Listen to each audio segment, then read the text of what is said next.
우리 가슴에 손을 얹고 믿음을 고백하고 오늘 하나님께서 주시는 말씀 듣겠습니다. 제가 먼저 고백하겠습니다. 하나님은 나를 사랑하십니다. 나는 그 사랑 안에 있습니다. 하나님 오늘 나에게 말씀하실 것입니다. 그 말씀에 능력이 있습니다. 그 말씀에 생명이 있습니다. 나의 마음을 하나님께 열겠습니다. 나의 생각을 예수님께 집중하겠습니다. 들은 만큼 변합니다. 들은 만큼 행복해집니다. 예수님께서는 수가성에 살고 있는 한 목마른 여인을 구원하기 위해서 사마리아로 들어가셨죠. 결과는 이 여인만 예수를 믿고 구원을 얻은 것이 아니라 수가성에 살고 있던 다른 사마리아 사람들도 예수님께서 세상의 구주가 되시는 분이다라고 하는 것을 믿게 되었습니다. 예수님께서는 사마리아에서 어떤 기적도 일으키지 않으셨습니다. 예수님께서 어떤 기적을 보이시지 않았는데도 불구하고 사마리아 사람들은 예수의 말씀을 듣고 말씀을 통해서 예수님께서 참으로 세상의 구주가 되신다라고 하는 믿음을 갖게 되었습니다. 그러니까 예수님께서는 처음에 그들이 예수님 앞에 나왔을 때는 사마리아 여인의 과거를 다 말해준 분을 만나기 위해서 호기심 반, 의심 반 이런 마음으로 나왔다면 예수님께서 그들에게 말씀을 주심으로 그들의 믿음을 깊게 해주신 거죠. 예수님께서는 믿음을 시작하는 분이시기도 하고 이 믿음을 온전케 하시는 완성해 가시는 분이시기도 하죠. 히브리서의 말씀이 그것을 이렇게 표현하죠. 믿음의 주시요 온전케 하시는 주를 바라보라. 믿음의 주라고 하는 뜻은 믿음을 시작하신 분이라고 하는 뜻이고, 믿음을 온전케 하신다라고 하는 뜻은 믿음을 깊게 해주시는 분이요 믿음을 성장시키는 분이시다라고 하는 것을 우리에게 알려주고 있습니다. 오늘 우리가 보게 된 말씀을 통해서 우리의 믿음을 깊게 하시는 주님의 은혜를 좀 묵상해 보려고 합니다. 예수님께서는 사마리아에서 이틀 동안 머무셨습니다. 그리고 갈릴리를 향해서 떠나가셨는데 우리는 왜 예수님께서 갈릴리로 가기를 결정하셨는지 기억하고 있습니다. 예수님께서 유대 지역에서 사역을 하실 때 예루살렘의 성전을 청결케 하시는 사건, 그리고 수많은 기적을 통해서 사람들이 예수님을 믿게 되죠. 그리고 이 세례 요한보다 더 많은 사람들에게 세례를 베풀어 주심으로 이제 주목을 받기 시작하시는데, 바리새파 사람들이 이런 예수님의 모습을 보면서 이제 거북하게 생각하는 분위기를 감지하시고 사역지를 유대 지역을 떠나서 갈릴리 북쪽으로 옮기시겠다라고 여정을 바꾸셨던 것이죠. 그래서 예수님께서 사마리아를 거쳐서 이 여인을 만나시고 구원하시고 이제 원래의 계획대로 갈릴리로 향하셨습니다. 오늘 본문 말씀인데요, 43절부터 45절까지의 말씀 같이 한번 읽어볼게요. 시작. 이틀 후 예수님께서는 그곳을 떠나 갈릴리로 가셨습니다. 전에 예수님께서는 예언자가 자기 고향에서는 존경을 받지 못한다고 직접 말씀하신 적이 있습니다. 예수님께서 갈릴리에 도착하셨을 때 그곳 사람들은 예수님을 환영하였습니다. 왜냐하면 그 사람들은 유월절에 예루살렘에서 예수님께서 행하신 모든 일을 보았으며 또한 자신들도 유월절에 그곳에 있었기 때문입니다. 자, 44절, 45절을 개역 개정으로 조금 읽을게요. 번역이 조금 다르기 때문에 44절, 45절 한 목소리 읽겠습니다. 시작. 증이 증언하시기를 선지자가 고향에서는 높임을 받지 못한다 하시고,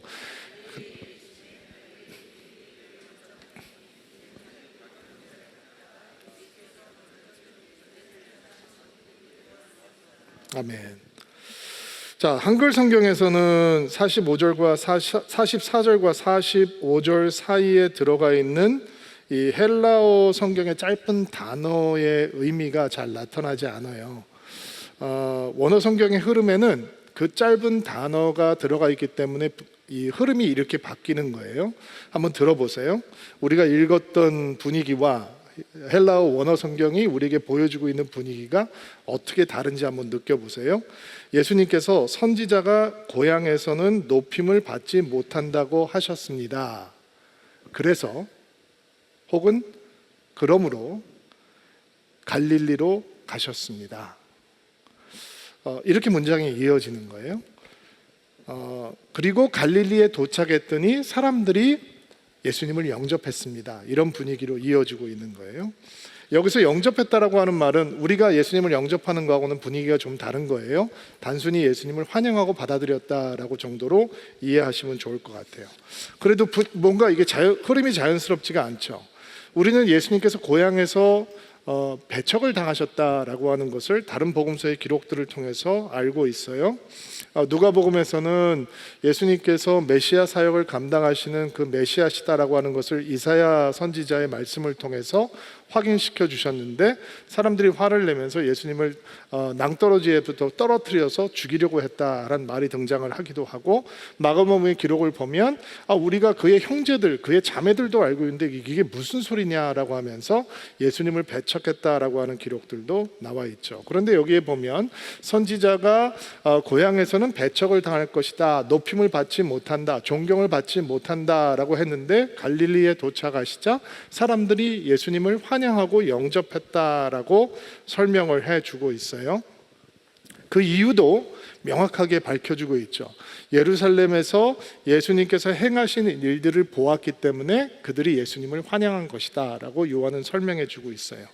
요한이 여기서 우리에게 보여주고자 하는 예수님의 마음이 있는 거예요. 자, 예수님께서 유대 지역에서 갈릴리 지역으로 옮기시겠다, 사역지를 옮겨야 되겠다라고 말씀을 하시면서 내가 사마리아를 통과하여야 할 것이다 라고 말씀하셨잖아요. 그러니까 요한이 그것을 기록하는 것은 단순히 사실을 서술하는 데 있지 않고 예수님의 마음을 보여주는 것에 의도가 있거든요.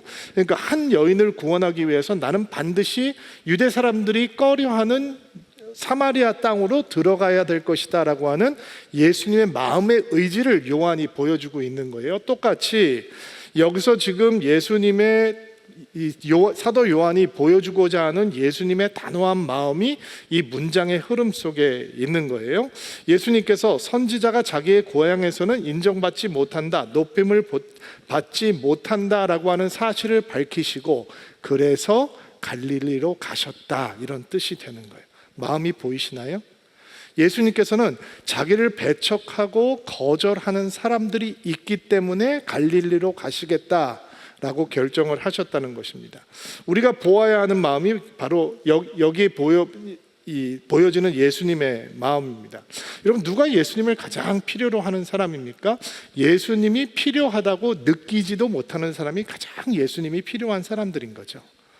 예수님께서 가난한 자에게 복음을 전하고 포로된 자들에게 자유를 주시고 눈먼 자들을 다리 보게 하시고 눌린 자들을 자유롭게 하고 주의 은혜의 해를 희년을 선포하는 분이시다라고 하는 것을 믿지 못하고 인정하지 못하는 사람이야말로 예수가 가장 필요한 사람인 것입니다.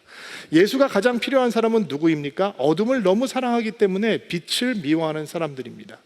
자기의 구원, 자기 안에 있는 어떠한 구원의 소망도 없는 사람들, 그 사람들이 바로 예수가 가장 필요한 사람들이고, 하나님의 선민이라고 하는 자부심은 있지만 정작 하나님을 제대로 알지 못하는 사람이야말로 예수님이 가장 필요한 사람들인 것입니다. 그래서 예수님께서는 자신을 거부하고 배척하는 사람들을 향해서 나아가시는 거죠. 만약에 예수님께서 사역을 하시면서 사람의 인정과 인기를 구하셨다면 절대로 이런 선택은 하지 못하셨을 것입니다. 거절과 반대를 두려워하셨다면 절대로 갈릴리로 향하지 못하셨을 것입니다. 그러나 거절과 배척에도 불구하고 그들을 향해 나아가셨고, 그것이 바로 요한이 놓치지 않고 보여주고자 하는 예수님의 마음이었습니다. 여러분, 예수님을 싫어하고 교회를 거절하는 사람들은 언제나 많이 있었습니다. 두려워하지 마시기 바랍니다. 예수님을 거절하는 사람들, 교회를 향해서 거친 마음을 가지고 있는 사람들을 향해서 나아가기를 두려워하지 않게 되기를 바랍니다. 목사님, 요즘은 전도가 안 돼요. 여러분, 예전에도 전도 잘 되지 않았습니다. 지금 그 어느 때보다도 예수님을 향해 마음을 닫고 있는 사람들을 향해서 뜨거운 마음으로 나아가는 것을 배우게 될 때 우리는 요한이 보고자 하는 예수님의 마음을 배우게 되는 것입니다. 사실은 우리를 대접해주고 환영하는 곳에서는 이 예수님의 마음 배우지 못합니다. 거절하고 반대하고 배척하는 곳에 가면 여기서 갈릴리를 향하시는 예수님의 마음을 우리도 배울 수 있는 것입니다. 자, 이런 묵상을 하다 보면 여러분의 마음에 조금 석연치 않은 생각이 들 수 있습니다. 그러니까 목사님, 사도 요한이 우리에게 보여주고자 하는 마음은 자기를 배척하고 거절하는 사람들을 향해서 뜨거운 마음을 가지고 나아가기를 주저하지 않으셨던 예수님의 마음, 알겠습니다. 근데 문맥을 보면 예수님께서는 거절하고 배척하는 사람들을 위해서 가셨다라고 했는데 막상 도착해 보니 그들은 예수님을 거절하고 배척하지 않네요. 환영하고 받아들였네요. 그렇다면 목사님의 해석은 좀 논리적이지 않은 것 같습니다라는 생각이 들 수 있습니다. 그런데 그렇기 때문에 갈릴리 사람들이 왜 이렇게 예수님을 환영하고 있는지를, 그 이유를 다시 한번 확인하는 것이 중요합니다.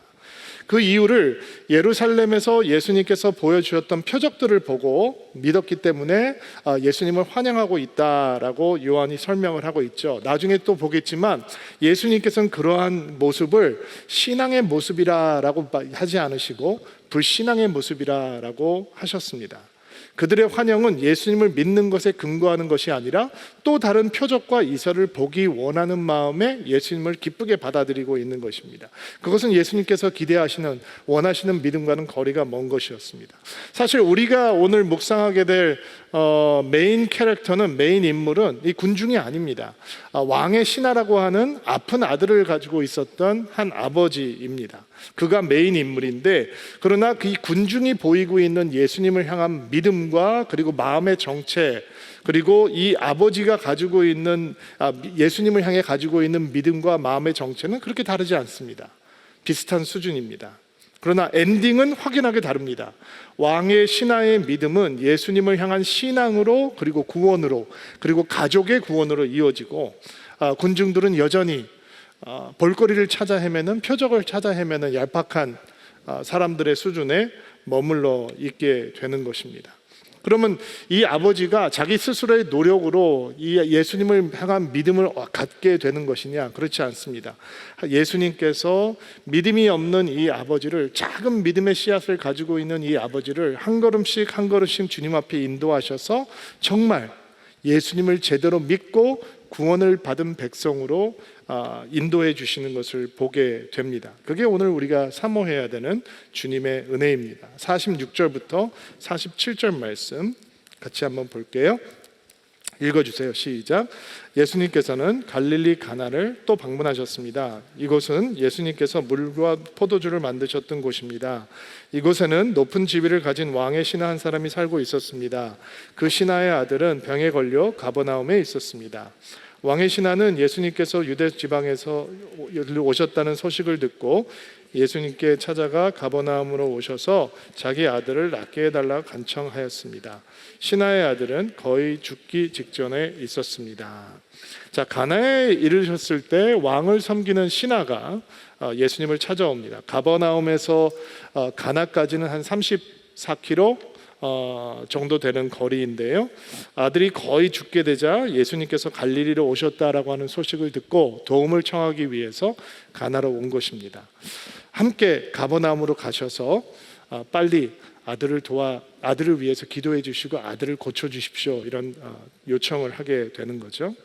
이 왕의 신하에게 믿음이 있습니까? 없습니까? 이 아버지에게 믿음이 있는 겁니까? 없는 겁니까? 그가 예수님을 향해서 가지고 있던 마음은 어떤 마음입니까?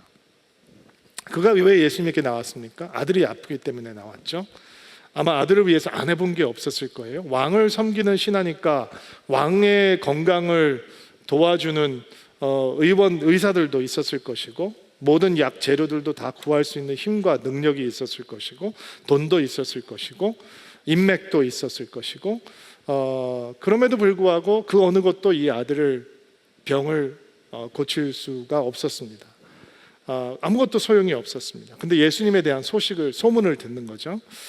아마 갈릴리에서 예수님의 기적을 보았던 사람들이 그 소문을 퍼뜨렸을 수도 있고, 가나라고 하는 마을은 예수님의 첫 표적을 행하셨던 곳이잖아요. 물이 포도주로 변하는 사건인데 이것에 대해서 알고 있는 사람들은 하인들이었단 말이에요. 물도원 하인들만 알고 있었는데, 하인들이 또 다른 하인들을 향해서 입소문을 타고, 이게 예사롭지 않은 사건이에요. 그렇죠? 그러니까 아마 다 퍼졌을 가능성도 있죠. 가나라고 하는 마을이 그렇게 크지 않은 마을이고, 가버나움은 그래도 제법 규모가 있는 마을이지만 하인들의 입술을 통해서 이 기이한 사건이 소문이 퍼졌을 수 있어요. 예수님에 대한 소문을 들었는데 이 아버지의 마음 가운데, 이 왕을 섬기는 신하의 마음 가운데, 혹시 예수님이라면 내 병든 아들의 병을 고쳐주실 수 있을지도 모르겠다. 그러니까 예수님은 이 아버지의 마지막 희망이 되는 거예요. 그리고 그 예수님께서 가나에 계시다라고 하는 이 말을 듣고 단번에 가버나움에서 그 먼 길을 떠나서 가나에 도착을 합니다. 이 아버지가 붙들고 있는 이 마음, 예수님이 자신의 문제를 해결해 줄 수 있을지도 모른다라고 하는 마음, 이게 믿음이죠. 이게 아주 작은 믿음이에요. 병을 고치고자 하는 마음, 아주 이기적인 믿음이지만 이게 믿음의 시작이란 말이에요. 보통 사람들이 이런 마음 때문에 하나님 앞에 오지 않습니까? 여러분은 처음에 어떻게 교회를 나오게 되셨습니까? 저는 한국 밥 먹으려고 나가게 됐습니다. 예수에 대해서 알지도 못하고 교회에 대해서도 알지도 못하는데 교회를 가면 한국 밥, 국밥을 주니까 김치도 구하기 힘들고 한국 밥도 먹기 힘들던 시절, 저는 밥 먹으러 1시간 반을 운전하고 교회를 갔던 기억이 납니다. 사람들이 마음의 위로를 받기 위해서 교회를 나오고, 좋은 사람들 만나서 사귀기 위해서 교회를 나오고, 그래서 한동안은 교회가 연애당이다라고 얘기도 듣지 않았습니까? 여러분, 이상하게 움츠려들 거 없습니다. 그러면 교회 와서 사람 만나지 클럽 가서 사람 만납니까? 편안한 마음의 평안을 구하기 위해서 하나님 앞에 나오고, 세상을 살아가기 힘드니까 하나님께 옵니다. 건강하게 살고 싶고 행복하게 살고 싶어서, 세상이 또 험하니까 자녀들을 잘 양육해 보고 싶어서 교회에 찾습니다. 다 그렇게 교회에 오는 겁니다. 그러나 그런 사람들을 향해서 하나님께서는 절대로 너 동기 불순하다 이렇게 말씀하시지 않습니다. 다 사람들이 하나님을 찾아서 나오는 마음이 그 정도의 마음입니다. 괜찮습니다. 이 아버지도 그렇게 시작을 합니다. 이 아버지의 마음 가운데 우리가 그 믿음의 시작이 간절함에 있다라고 생각하시면 안 됩니다. 아버지 마음이 굉장히 간절하거든요. 그러나 그런 간절한 마음은 사실은 매주 복권을 사는 사람들의 마음에도 있는 간절함입니다. 그러니까 이 아버지의 믿음의 시작은 간절함이 아닙니다. 이 아버지의 믿음의 시작은 예수님께서 자기의 문제를 해결해 주실 수 있는 분일 수도 있다라는 사실을 믿는 것에 있는 겁니다. 그게 믿음의 시작입니다. 그러니까 아들을 고쳐달라고 애원하고 있는 아버지의 마음은 이런 마음인 겁니다. 예수님, 내가 할 수 있는 일은 다 해봤습니다. 나는 힘도 있고 돈도 있습니다. 나는 다 해봤습니다. 그러나 내 아들은 죽어갑니다. 내가 할 수 있는 일은 이제 아무것도 없습니다. 내가 할 수 있는 유일한 일은 당신에게 내 아들을 고쳐달라고 애원하고 간청하는 것뿐입니다. 나는 당신이 그 일을 할 수 있을지 확실하게 믿지 못합니다. 그러나 나의 유일한 희망은 당신입니다. 제발 나와 함께 가서 내 아들을 위해서 무언가 해주십시오. 그러면 내 아들이 혹시라도 살 수 있을지 모르겠습니다. 이런 마음이 아버지의 애원 가운데 있는 것입니다. 예수께서 그 일을 하실 수 있고 그 일을 하시기를 기뻐하실 것이다 라고 믿는 마음, 이게 아주 작은 믿음의 시작인 거죠. 근데 그것으로 충분하지 않습니다. 예수님께서는 그의 마음을 믿음을 키워가기 시작하시고 그의 믿음이 깊어지게 도와주시기 시작합니다. 그는 왕을 섬기는 신하다, 왕의 신하다, 이렇게 성경은 기록을 하고 있는데, 여기에 그 왕의 신하라고 하는 표현을 문자 그대로 해석을 해보면 왕을 위해 사는 사람, 이렇게 표현을 할 수도 있습니다. 그럼 어떤 왕을 위해 섬기는 사람이냐? 해석이 두 가지가 있는데, 유다의 왕이었던 헤롯 안티파스를 섬기는 왕이다, 아니면 로마의 황제를 섬기는 왕이다, 두 가지 해석이 다 있어요. 그런데 초대교회 전승을 보면 여기에 등장하고 있는 왕의 신하가 누구냐면, 누가복음 8장 3절 말씀에 이런 말씀이 있거든요. 헤롯의 신하인 구사의 아내 요한나와 수산나, 그리고 그 밖에 다른 여자들이 많이 있었습니다. 그들은 자신의 재산으로 예수님과 제자들을 섬겼습니다. 그러니까 누가가 예수님의 사역을 서포트하고 있는 여자들의 이름을 등장시키면서 헤롯의 청지기였던, 헤롯의 신하였던 구사라고 하는 사람의 이름을 쑥 집어넣는 이유가 있을 거 아니에요. 그러니까 그 집어넣는 이유가 바로 우리가 여기서 요한복음에서 만나고 있는 왕의 신하와 누가복음 8장에 있는 그 헤롯의 신하 구사라고 하는 사람이 동일 인물이다라고 초대교회 전승 기록에는 남아 있어요. 오늘 요한복음을 보면 왕의 신하가 이방인이었다라고 얘기를 하지 않는 것을 보면 아마 헤롯의 신하인 사람이다라고 생각하는 것이 적절할 것 같습니다. 그는 왕을 섬기는 신하니까 힘도 있고 권세도 있고 사람들을 마음대로 주장할 수 있는 권위를 가지고 있음에도 불구하고 그는 예수 앞에 나와서 그런 권위를 보여주지 않죠. 사용하려고 하지 않습니다. 대신 자신은 무력하고 예수님의 도움이 필요하다라고 하는 절박한 마음을 보여주고 있습니다. 아들이 죽어가는데 자기가 가지고 있는 돈이 무슨 소용이 있고 권세가 무슨 소용이 있고 힘이 무슨 소용이 있겠습니까? 그는 오직 예수님의 도움이 필요한 한 무력한 아버지의 모습으로 하나님 앞에 서 있는 것입니다. 그러나 그 정도 믿음으로는 예수님의 마음을 기쁘게 못합니다. 그리고 예수님께서는 아이를 고치는 건 예수님에게 굉장히 쉬운 일입니다. 그러나 이 아버지에게 믿음을 주는 건 쉽지 않은 일입니다. 왜냐하면 병을 고치는 것은 예수님께서 일방적으로 하실 수 있는 일이거든요. 근데 믿음을 키우는 일은 이 사람이 반응을 해야 합니다. 자유의지를 가지고 있는 인간이 하나님 앞에서, 하나님의 은혜 앞에서 반응을 해야 믿음이 깊어지거든요. 그것은 억지로 시킬 수 있는 것이 아니기 때문에 예수님께서 한 걸음 한 걸음씩 이 아버지의 믿음을 깊게 하십니다. 48절 말씀 보세요. 읽어주세요. 시작. 예수님께서 왕의 신하에게 말씀하셨습니다. 너희는 표적과 기이한 것을 보지 않으면 전혀 믿으려 하지 않는다. 이게 마치 아들을 고쳐달라고 하는 그 아버지의 간청을 거절하시는 것처럼 보이지 않습니까?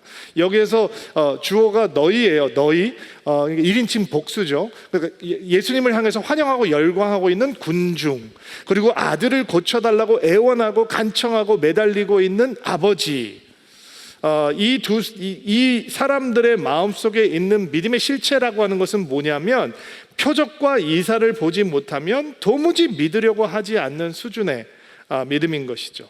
아버지는 정중하고 진지하고 간절하지만 믿음의 수준이 그 정도에 머물고 있는 거예요. 표적과 이사를 보지 않으면, 눈으로 보지 않으면 믿지 않으려고 하는 믿음. 자, 49절 말씀 보세요. 정체가 폭로가 됐습니다. 자기가 가지고 있는 것이 믿음이 아니라고 하는 것이 정체가 폭로가 된 거예요. 49절 말씀 보세요. 시작. 그 신하가 말했습니다. 선생님, 제 아들이 죽기 전에 가브나움으로 오십시오.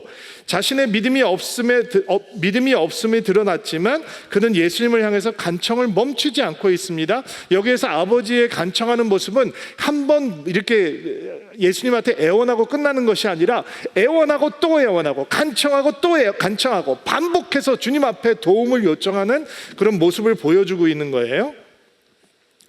자신이 주장할 수 있는 어떤 것도 주장하지 않고 오직 예수님의 긍휼만 의지해서 제발 내 아들을 도와주십시오 애청하고 있는 것입니다. 이게 바로 예수님의 마음을 움직이는 기도, 하나님의 마음을 움직이는 기도입니다. 이 멈추지 않고 구하고 애원하고 간청하고 줄을 붙들고 늘어지는 게 이게 바로 하나님의 마음을 움직이는 기도란 말이에요. 목사님, 그게 기도라면 정말 저는 기도 안 하고 싶습니다. 근데 아니에요, 여러분. 기도에는 그런 모습이 있는 거예요. 누가복음 18장에 보면 예수님께서 기도하는 것을 가르치시면서 불의한 재판관과 억울한 과부의 비유를 들어주시거든요. 내용은 간단해요. 재판관이 불의하기 때문에 이 과부의 원한을 풀어주지 않으려고 하는데 과부가 끈질기게 붙들고 늘어지는 거예요. 그러니까 결국 들어줬다, 이런 얘기예요. 근데 이걸 잘못 이해하면 하나님께서 우리의 기도를 들어주시기를 굉장히 꺼려하시는 하나님처럼 드러날 수 있는데, 예수님께서 그런 오해가 생길까봐 비유를 시작하기 전에 이런 말씀을 하셨어요. 그 제자들에게 항상 기도하고 낙심하지 말아야 할 것을 가르치기 위해서 이 불의한 과부와 불의한 재판관과 억울한 과부 얘기를 들어주셨다는 거예요. 항상 기도하고 뭐 하지 않기 위해서? 낙심하지 않기 위해서. 보통 기도하는 사람들은 낙심하고 나하고는 상관이 없을 것이다 라고 사람들이 생각해요. 나는 기도한다면 나는 결코 낙심하지 않을 것이다. 천만에, 기도하는 사람은 낙심과 굉장히 가까이 있습니다. 기도하면 낙심의 순간을 반드시 만나게 되어 있습니다. 기도했는데 나는 절대로 낙심의 순간을 경험해 보지 못했다, 이런 사람은 없습니다. 여러분, 영성은 그렇게 진행되지 않습니다.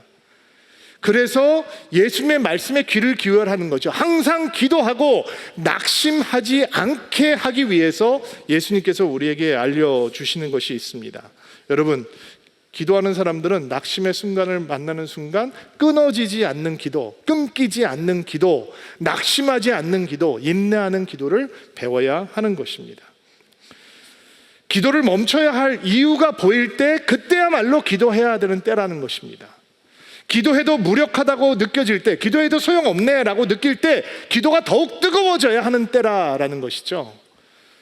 기도해도 지친다, 기도하는 것이 과연 나에게 무슨 소용이 있나 라고 느낄 때야말로 우리의 기도가 더 뜨거워지고 더 깊어지고 더 주님을 향해서 살아나야 되는 때라는 것입니다. 예수님께서는 그런 기도를 우리에게 가르쳐 주시기를 원하셨습니다.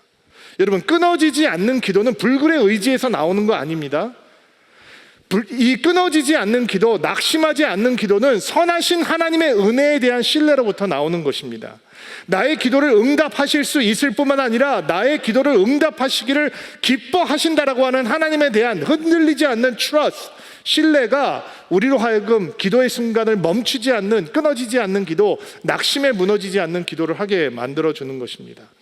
여러분, 왕의 신하니까 지위도 있고 힘도 있고 권세도 있으니까 예수님께서 도와주십시오, 자기가 그렇게 애청을 했으면 예수님께서 벌떡 일어나셔서 그럼요, 당연히 해드려야죠 하고 따라 나서야 되는 거 아닙니까? 근데 예수님께서는 표적과 이사를 보지 않으면 도무지 믿으려고 하지 않는구나, 또 애원하고 또 애원합니다. 여러분, 이 정도 되면 자존심도 많이 상하고 마음도 상하지 않겠습니까? 어떻게 보면 자기의 힘을 은근히 과시하면서 협박을 좀 할 수도 있고 압박감을 좀 줄 수도 있고, 아니면 거대한 이 보상을 약속을 하면서 회유하면서 데리고 갈 수도 있고, 여러 가지 방법을 할 수 있는데도 불구하고 그는 애원하고 또 애원하고 간청하고 또 간청합니다. 그리고 애원할수록 뭐가 깊어지게요? 예수님이 그 일을 하실 수 있는 분이다라고 하는 믿음이 생기기 시작합니다. 자기의 힘을 의지할 때는 그 예수님을 향한 믿음이 깊어지지 않습니다. 아들의 절박한 상황만 바라보고 있을 때는 그 믿음은 깊어지지 않습니다. 그런데 예수님께서 유일한 희망이 되시고 그 예수님만 붙들고 늘어져야 된다라고 하는 마음이 깊어지면 깊어질수록 그의 믿음은 깊어지고 있는 것입니다. 여러분, 혹시 여러분 삶 가운데 응답되지 않은 기도 제목이 있습니까? 오래 기도했습니다, 아직 응답되지 않았습니까? 여러분, 그 낙심을 뚫고 기도하면 그 예수님을 향한 믿음이 거기서 깊어지는 겁니다.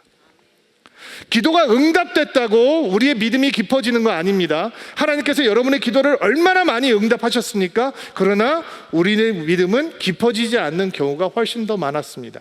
그런데 응답되지 않는 기도의 현장에서 우리가 낙심하지 않고 주를 붙들고 기도하고 간청하고 여전히 기도의 사람으로 있을 때 기도를 들으시는 그분을 향하는 우리의 믿음이 더 깊어지는 것입니다.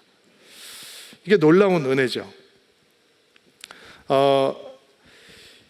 하나님을 향해서 이렇게 끊어지지 않는 기도를 해야 된다라고 말씀을 드리니까 역시 때를 써야 되는 거구나.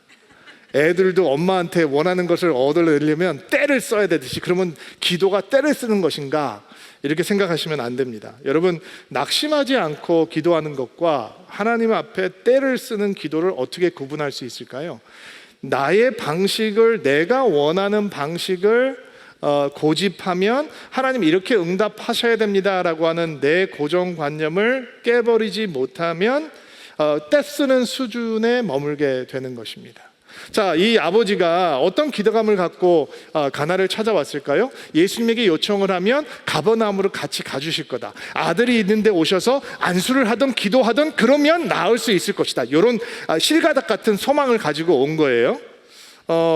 당연한 생각이죠.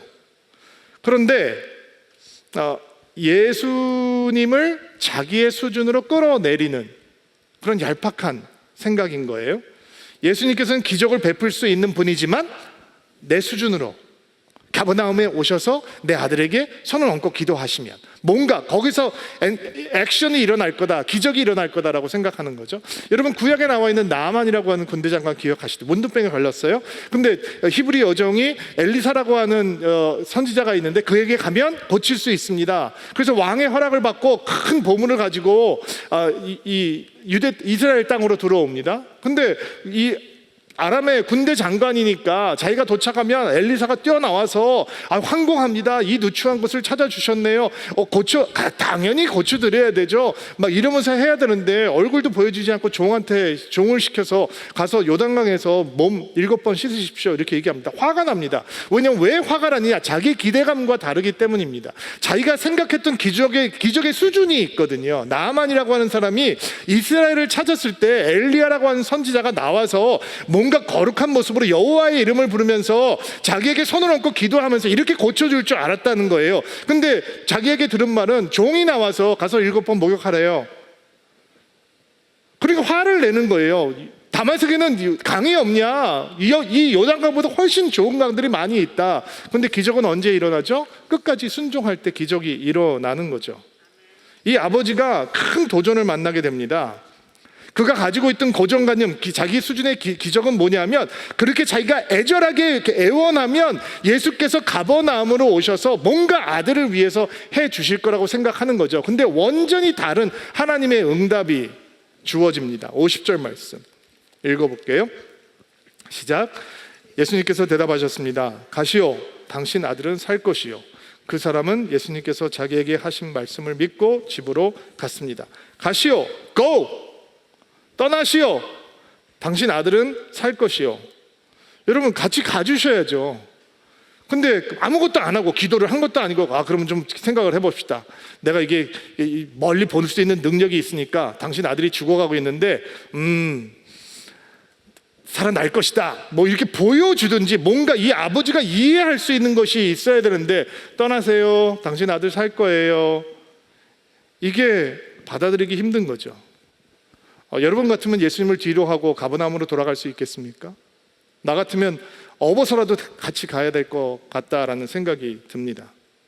우리가 우리의 요구대로 응답하지 않는 하나님 앞에서 믿음의 도전을 만나게 되죠. 어떤 사람은 우리의 요구대로 하나님께서 응답하시지 않기 때문에 믿음이 흔들리고, 어떤 사람은 하나님께서 우리의 요구대로 응답하시지 않기 때문에 믿음이 깊어지고, 이 아버지는 어떻게 될까요? 여러분, 하나님께서 우리의 방법대로 응답하지 않으실 때 우리의 마음은 섭섭해지고 불안하고 분함과 원망이 생기고 하나님을 향해서 실망이 쌓여가죠. 그리고 우리는 이야기까지 서슴지 않습니다. 하나님, 당신이 나를 사랑하신다면 어떻게 이러실 수 있습니까? 라고 하는 마음도 때때로 우리의 마음속에 생기죠. 그러나 하나님의 방법대로 응답하시는 것을 믿게 될 때 우리의 믿음은 깊어지는 것입니다. 우리가 건강함을 위해서 기도합니다. 근데 몸이 아파요. 그게 하나님의 응답입니다.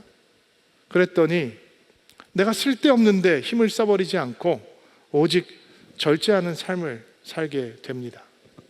내가 부유함을 위해서 기도합니다. 근데 하나님께서는 나에게 모자람을 주십니다. 그랬더니 내가 세상의 화려함에 취하지 않고 그리스도께서 우리의 부요함이 되신다라고 하는 것을 배웁니다. 여러분, 우리가 좋은 학벌을 위해서 기도합니다. 근데 하나님께서는 입시의 실패를 주시며 응답하십니다. 그랬더니 인류 학교가 우리를 축복하는 것이 아니라 하나님이 우리를 축복하신다라고 하는 고백을 배우게 됩니다. 나는 사람들의 인정과 인기를 위해서 기도합니다. 근데 하나님께서는 배반과 거절도 경험하게 하십니다. 그랬더니 오직 신뢰할 분은 하나님이시다라고 하는 믿음의 고백이 우리의 삶 가운데 차곡차곡 쌓여갑니다. 우리는 높은 곳을 오르기 위해서 하나님 앞에 기도합니다. 근데 하나님께서는 추락과 실패를 경험하게 하십니다. 그랬더니 하늘을 버리시고 육신을 입으시고 말구 위에 임하신 예수님을 사랑하는 삶을 알게 됩니다. 우리는 세상의 영광을 위해서 기도합니다. 그랬더니 그러나 하나님께서는 그저 평범한 인생으로 우리를 응답하십니다.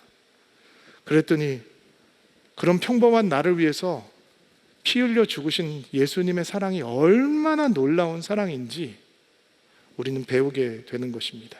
여러분, 우리의 소원대로 응답하지 않는 게 진짜 축복입니다. 근데 그것을 믿게 될 때 우리의 믿음은 깊어지고 또 깊어지는 것입니다. 여러분, 지금 예수님께서는 아픈 아이만 보고 계시는 게 아닙니다. 그 아이를 고치는 건 쉬운 일입니다. 근데 이 아버지의 믿음이 깊어지는 건 이 아버지가 반응을 해야 하는 것입니다. 가세요, 당신 아들 살았습니다. 자, 여러분 같으면 떠나실 수 있겠습니까? 못 떠난다면 예수님의 말이 믿어지지 않는 겁니다. 떠난다면 둘 중에 하나입니다. 그 아들을 포기했든지 정말 예수님의 말을 믿든지.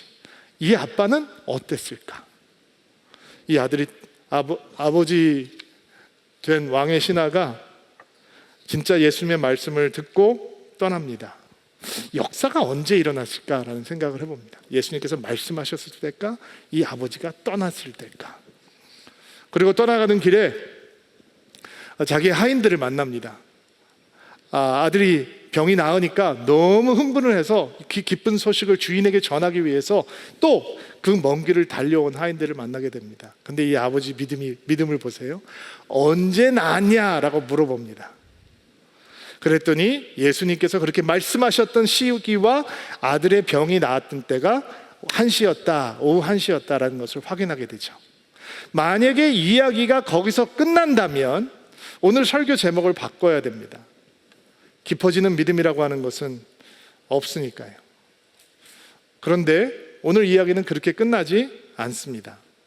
51절부터 53절 말씀 한번 볼게요. 읽어주시겠어요? 시작. 그 사람은 집으로 가는 도중에 자기 하인들을 만나 자기 아들이 살아났다는 소식을 들었습니다. 왕의 신하가 자기 아들이 낫게 된 때를 묻자 하인들은 어제 오후 1시 무렵부터 열이 떨어졌습니다 라고 대답했습니다. 아이 아버지는 그때가 바로 예수님께서 당신 아들은 살 것이요 라고 말씀하신 그 시각과 정확히 일치한다는 것을 알고 자기와 그 집의 모든 사람들이 예수를 믿었습니다. 기적을 확인하고 아버지는 자기만 예수를 믿은 것이 아닙니다. 자기의 가족이 다, 집안 사람들이 다 예수를 믿게 되었다라고 이야기를 하죠. 지난주에 우리가 사마리아 여인이 믿음을 가진 다음에 구원을 얻은 다음에 믿음을 낳고 생명을 낳았던 것처럼 왕의 신하의 믿음도 또 다른 믿음을 낳고 또 다른 구원을 낳았던 것입니다. 여러분, 믿음은 명사가 아닙니다. 믿음이 명사라면 이 왕의 신하의 많은 트로피들, 왕의 고관이요, 재산이요, 덕망 있는 벼슬이요, 또 다른 트로피를, 믿음이라고 하는 트로피를 또 쉘프에다가 그냥 얹어 놓으면 끝나는 겁니다. 그러나 진정한 믿음은 생명력으로 충만한 동사입니다. 살아 움직이는 것입니다. 그 안에 믿음이 깊어졌습니다. 그리고 육신의 생명이 아닌 영혼의 생명을 낳는 사람으로 그는 변하는 것입니다. 모든 가족들이 그 안에서 믿음을 찾게 되고 예수님에 대한 믿음을 확인하게 되는 것입니다. 그는 땅을 위해 사는 사람, 땅의 왕을 위해서 하는 사람이었습니다. 근데 그가 진짜 믿음을 갖고 예수님께서 그의 믿음을 깊게 하자 그는 이제 하늘의 왕을 위해서 사는 존재가 되는 것입니다. 그리고 믿음을 낳고 생명을 낳는 존재가 되는 것이죠. 여러분, 축복합니다. 이 아버지의 믿음을 예수께서 깊게 하셨던 것처럼 여러분과 저의 믿음도 주께서 그렇게 기쁘게 만들어주시는 복된 주일이 되기를 축원합니다. 같이 기도하겠습니다. 가슴에 손을 얹고 안수하시고요, 제가 여러분들을 위해서 축복하고 기도하겠습니다. 하나님, 오늘도 주의 말씀을 아멘으로 감사함으로 받습니다. 예수께서 거절하고 배척하는 사람들을 향해서 뜨거운 마음을 가지고 가셨듯이 예수님을 거절하는 사람들, 교회를 배척하는 사람들을 향해서 가게를 주저하지 않는 인생 되게 하옵소서. 하나님, 끊어지지 않는 기도, 낙심하지 않는 기도를 배우기를 원합니다. 우리의 기대와 상식을 뛰어넘는 믿음의 소망을 갖기를 원합니다. 살아 움직이는 믿음, 새로운 믿음을 낳고 새로운 생명을 낳을 수 있는 전염성 있는 믿음을 갖기를 소망합니다. 주의 말씀이 권세가 되게 하시고 씨앗이 되게 하셔서 오늘 이 말씀이 우리의 삶의 열매가 되게 하시고 가슴에 손을 얹고 기도하는 성도 한 사람 한 사람들에게 그들의 믿음이 깊어지는 은총을 허락하여 주옵소서. 예수님의 이름으로 기도하옵나이다. 아멘.